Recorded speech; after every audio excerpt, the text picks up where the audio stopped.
Bonjour à toutes et à tous. Cette vidéo sera consacrée au travail de l'artiste Sylvia Slade.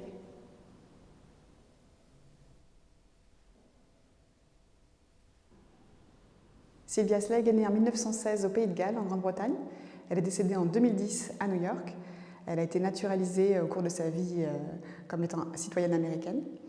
Elle a grandi dans une famille qui l'a très rapidement éveillée à la création, à l'art, notamment à travers sa maman, et à la peinture en particulier, pratique qu'elle a conservée tout au long de sa carrière.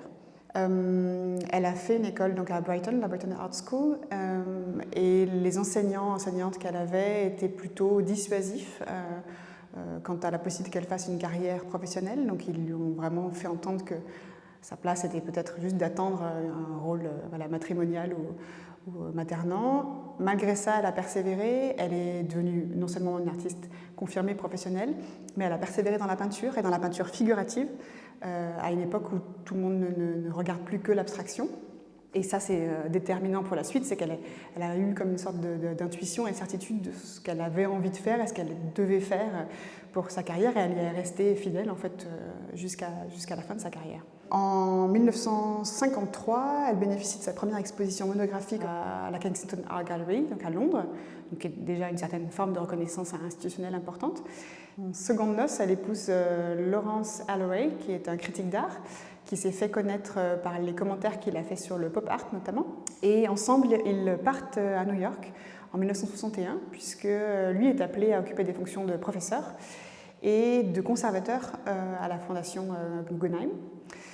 Et donc, à leur arrivée, Sylvia Slade est à la fois entourée mais seule, elle ne connaît pas encore beaucoup de monde, et par l'entremise du réseau de son mari, elle va faire connaissance avec le milieu de l'art new-yorkais, donc les artistes bien sûr, mais aussi les galeristes et les collectionneurs.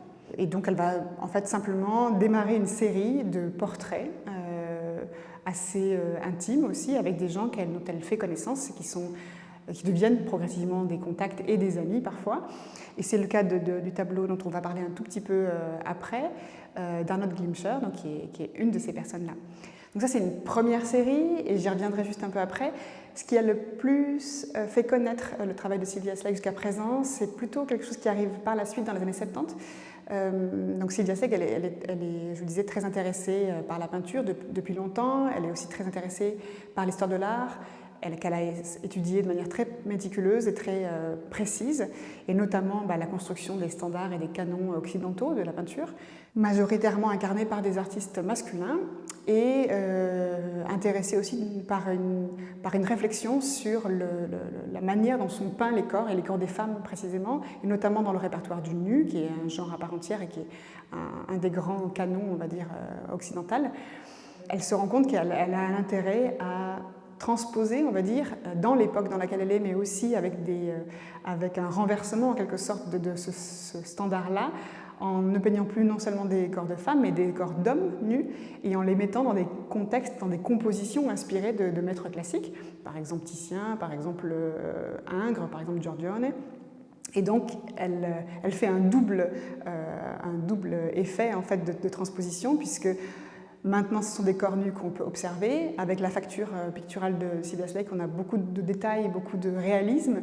Et il y a un effet de décalage temporel aussi, puisque tout à coup, on n'est plus face à des corps nus des odalisques féminines chez Ingres dans un bain turc, mais on est face à des hommes qui ont une pilosité apparente, qui ont une chevelure longue, qui ont une pose très alonguie, très sensuelle aussi, et qui sont dans un contexte ornemental, orientalisé, exactement de la même manière que Ingres pouvait le faire aussi, mais avec des visages qu'on peut reconnaître parmi l'entourage amical, professionnel de Sylvia Slade. Donc il y a une forme d'humour aussi dans cette manière de traiter l'histoire de l'art qui lui confère une grande force et qui va faire date pour elle, pour sa carrière, mais aussi pour beaucoup d'autres artistes par sa suite.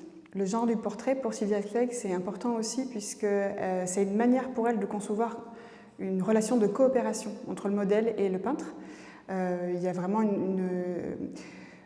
à la fois une charge émotionnelle bien sûr, mais aussi une relation en fait de vraisemblance, et qui ne repose que sur la pleine participation de la personne qui pose. De ça, on comprend mieux du coup la manière dont elle a de s'intéresser aussi à ce male gaze, puisque le modèle féminin est complètement passif, le regard et la manière de peindre de l'artiste masculin emprisonne un peu cette image de la femme ou l'instrumentalise.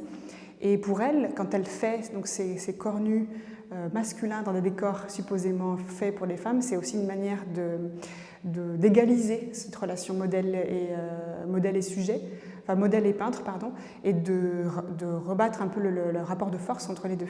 Ce qu'on peut voir avec ce tableau ici, qui est un portrait de Arnold Glimcher, c'est plutôt donc, la première période de son travail quand elle arrive aux États-Unis, qui est donc de faire connaissance avec les acteurs-actrices de ce milieu, et notamment ce galeriste, donc Arnold Glimcher, très connu déjà à l'époque, assez fortuné, très influent, et qui a fondé la Pace Gallery. C'est donc quelqu'un avec qui elle a une relation amicale, à travers les fonctions de son mari aussi. Et il est dépeint, comme je disais, et comme beaucoup de ces tableaux de cette série-là, dans une stature sociale qui est confortable, donc qui est quelqu'un d'assez dans une élite, on va dire, bourgeoise de ce milieu artistique de l'époque, et qui est un peu trahi dans ses émotions par ce réalisme aussi. Là, il est un peu empourpré, il est un peu presque gêné. C'est toute une génération de personnes qui sont confrontées et un peu mal à l'aise par rapport à ce flower power de l'époque, des années 60-70, qui est de plus en plus prégnant et qui cherchent à trouver une pertinence aussi dans leur rôle, dans leur travail. Et donc elle trahit un peu cette ambivalence de sa position sociale à lui, avec la manière dont elle dépeint, qui n'est pas du tout un tableau, un portrait en pied très magistral, c'est plutôt très modeste, très simple. Néanmoins, elle a ce souci du détail, donc on voit les textures de ses vêtements, donc ce tweed, cette veste, les soieries, son petit foulard, et puis il est dépeint aussi devant un tableau qui se trouve être une reproduction d'un tableau d'Ernestino Trova, qui est un artiste américain connu à l'époque pour cette série justement de mandalas avec cette composition en cercle concentrique et ce personnage de Falling Man qui n'a pas de bras, qui revient comme si on décomposait son mouvement, et donc qui met aussi un petit indice sur la fonction d'Arnold Glimcher, donc qui est marchand d'art, enfin galeriste, représentant de la création contemporaine. Et donc par ces petits indices-là, sa prestance, son humilité peut-être, ou en tout cas sa gêne qui est esquissée, les matériaux, le bouquet de roses derrière, on a à la fois son statut social, sa fonction dans le milieu de l'art, et peut-être la manière dont il est peint est quand même très sensible, et donc probablement un lien d'amitié ou de connaissance assez intime qu'elle peut avoir avec le sujet.